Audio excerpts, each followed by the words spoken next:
Okay, I'm recording in my car and this does not always go well, but I'm going to do my best. I'm going to try to breathe in big lungs full of air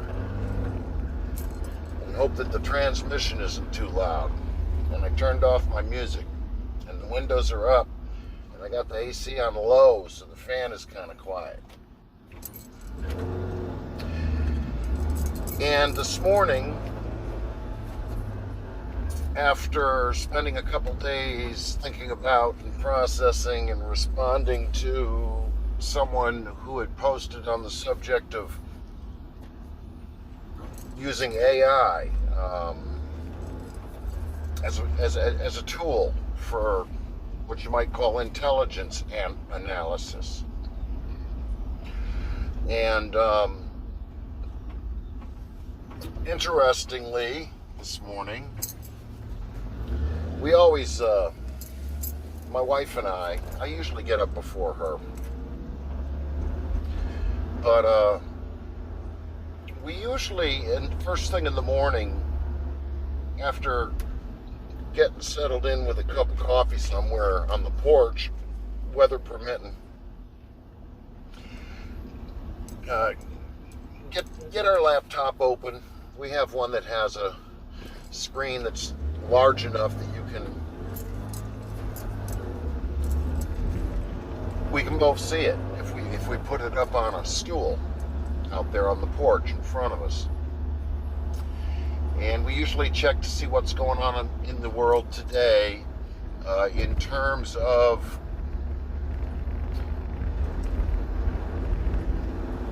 sudden news, sudden meteorologic news, weather, particularly here in the U.S. and even more particularly here in the American South where we live in North Carolina. We like to see what kind of weather's coming today and what kind of weather other people are getting. But because the algorithm has learned us, the recommended column is always populated with, I suppose, what AI would call related thematic subject matter videos. And I also believe that the Lord has a hand in all of this in terms of making sure you see the stuff you need to see. Okay, I'm just going to say that. AI does not have a leg up on the Lord God. Absolutely not. In fact, as I've so often said, God's going to tell the funniest jokes, right? And he's going to have the most infectious laugh. All the things that lighten us up here on earth, if we're made in his image, are just a pale version, right, of the real deal. It's a shadow. So, considering the incredible magnitude of running a universe and overseeing time and stuff, I'm sure that the Trinity like a good chuckle when they can get one, right? And I think that one of the things that makes them chuckle more than anything else is when they can throw a banana peel right up under something that Satan thinks is going to work for him, all right? And,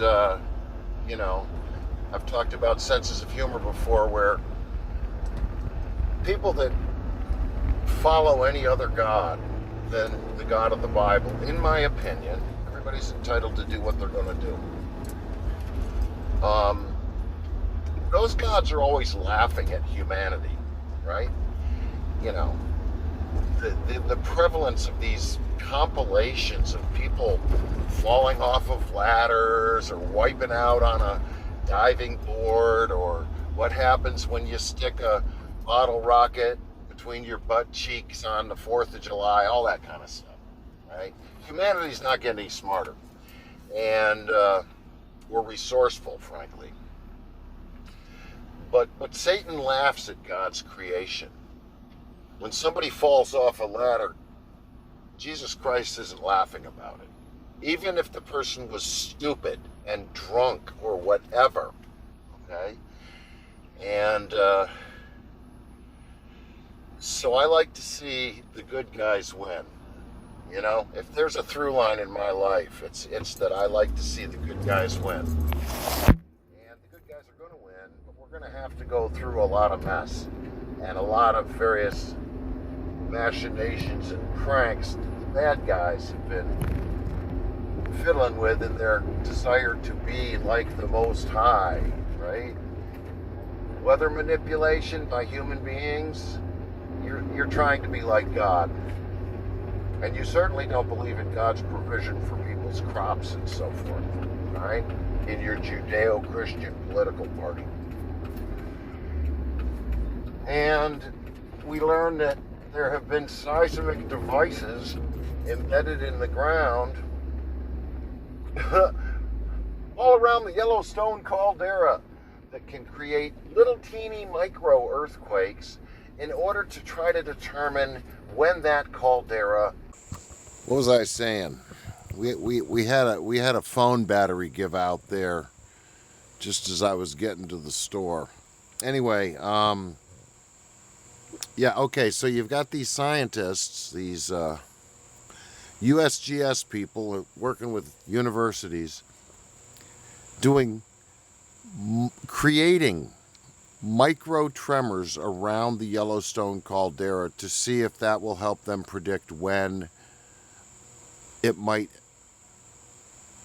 next erupt. It seems as though you are creating a situation that might hasten that, right? I mean, honestly, it's like standing in a puddle of gasoline that's 20 feet in diameter, and you're right there in the middle, and you're throwing lit matches around to see if that will help you determine when the gas will light. Just very stupid. And the same thing with the weird stuff that's going on seismically. Whenever CERN decides to fire up, well, not just CERN, but, you know, Fermilab, all of them, whenever they do any of their hadron colliders, there's geologic consequences. Honestly. It's crazy stuff. But as a student of mythology, I used to teach it. I'm still studying mythology, particularly in the context of how it dovetails and validates my own belief system. Wouldn't it be nice if all of the various belief systems in the world dovetailed or tongue and grooved right into what you believe, if it's something other than what the Bible has to say about existence? I'd like to hear about that. But the thing that really sets this belief system apart for me, after years and years of swimming around in all these different little pools of thought, is it's the only one that prophesies the future and has been getting it right, right down to the very day that certain things are supposed to happen, having been prophesied thousands of years in advance. Pretty amazing. And whatever intelligence created this planet and created those kinds of knowing the end from the beginning and the beginning from the end and all of that, just earns my respect as a thinker and my allegiance, really, as a soul. Because souls don't stop. They just keep going. And there's a fork in the road. I've already taken the fork.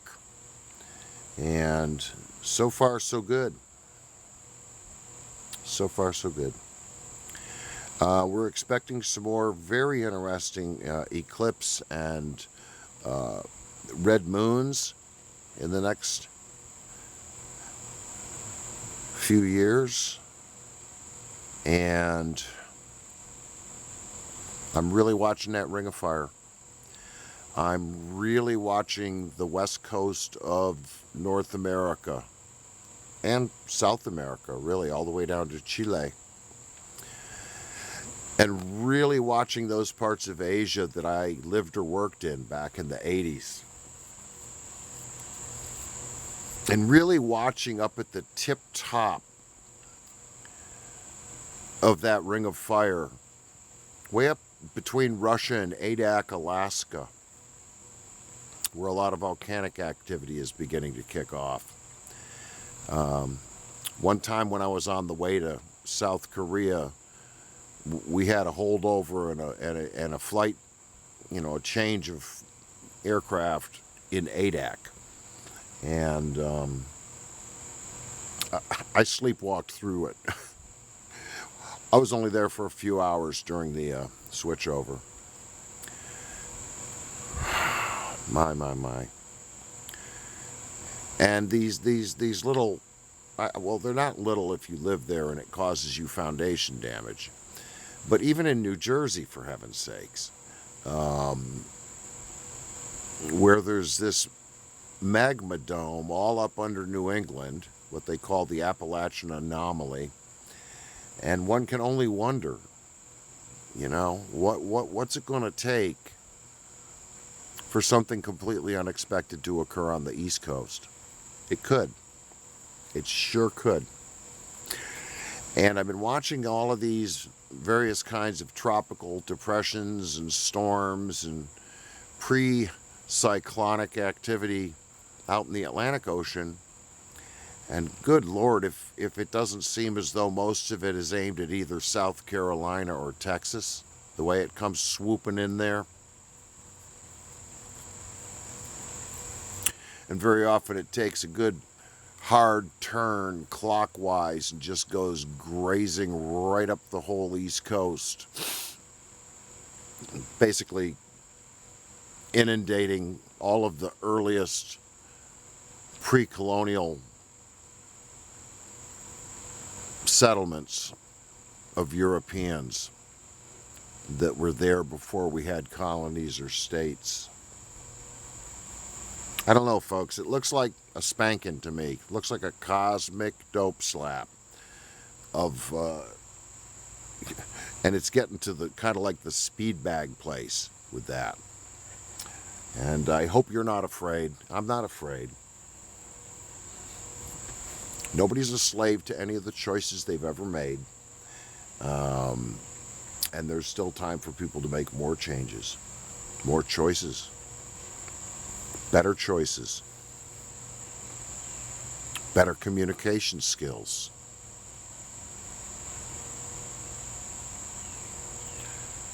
Right now in my life, it's wonderful to really be without grudges. I have no grudges. I delete anything that comes across my telephone as a text that I might look at in the future and be troubled by. I don't carry vomit in my phone so that I can refer back to it and examine it again. Nope, it's gone. And it goes away. And even though I lost my ma a little over a month ago, lovely lady, everything that's happened since, right up to and including a memorial that was held in her memory, life's been good. I really feel like I have this wonderful hedge of protection around me that helps me choose when not to speak and when to scoot, when to be silent and when to scoot. And that hasn't failed me for a pretty long time now. I know some other people that have made the very same decision in their life, that with some folks, you just need to button up your lip and create distance when it feels appropriate to re-enter into it. And get back to your safe zone. Get home. Anyways, God bless everybody. I know this is a pretty meandering Brett rap today. I'm really just riffing. But we do have a fig tree out front. I am not a gigantic lover of figs, although I think they taste really good. I just don't crave them in the way that I do other fruit. But my daughters love them, my wife loves them, her mom loves them, and so no picked, ready to eat or almost ready to be fully ripe fig that comes off of our tree gets wasted. I've crushed them up and put them into things like banana bread and zucchini bread. Just mix it right on in there, and it's nice. I know that in the Middle East, where there isn't cane sugar, figs and dates, prepared in certain ways, function in the way that sugar and molasses do here in North America. And I've read some texts where figs are poetically referred to as honey, because they're just that sweet when they're ripe. And I figured out finally this year, after a few years of picking them, how to visually identify when a fig is ready to pick. It used to be, how easy does it pop off, the stem of the fig pop off from the twig that it's attached to. But what I've realized is that when the inside of the fruit and it's about the color of the inside of a pomegranate, inside of a fig that's not overripe. It's a beautiful red color, deep red. And when juice begins to be produced on the inside of the fruit, when it's in that point of ripening where there's juice beginning to happen inside of the fruit, what will happen is, on the other end of the fruit from the stem, where you will see the remnant of the flower there, it will become pink, just like the same color as the inside. And when we call it the belly button around here, but when that belly button goes pink on any fig, you will find that it will pop off very easily from the twig it's attached to. And if you cut it in half, you're going to find that it's either pink or a deeper red. I think it's always best to put them out on a windowsill for a little while and give them an extra day in the sun after you pick them, and it'll take them up to full ripe. But yeah, little magenta colored, star-shaped belly button there on the end of the fig means there's juice inside. If I'm not ripe now, I'll be ripe in a day or two. And sometimes late in the year I'll find a weird, deformed, saggy late fig out there, and you wouldn't want to put it in your mouth. It's wrong. And in fact, it's wrong in the same way that, if, let's say, you've been scarfing salt peanuts for the last 15 minutes, 10 or 15 of them at a pop and chewing away, and then that one bad peanut shows up right in the middle of a mouthful, and it wrecks the whole thing. You really want to just gag, spit it out, and rinse your mouth out, because that one bad peanut, in the same way the little bit of leaven leavens the whole lump, that one bad peanut is going to make you want to stop eating peanuts today. It's that bad. And same with an untimely fig. And in Scripture, people are figs, and some of them are doing things in a timely way, and some people are doing things in an untimely way. And I suppose that the unpacking of the parable and the metaphors is that at some point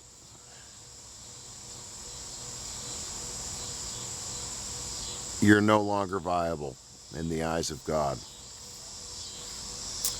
Eyes open, folks. Eyes open. Look up.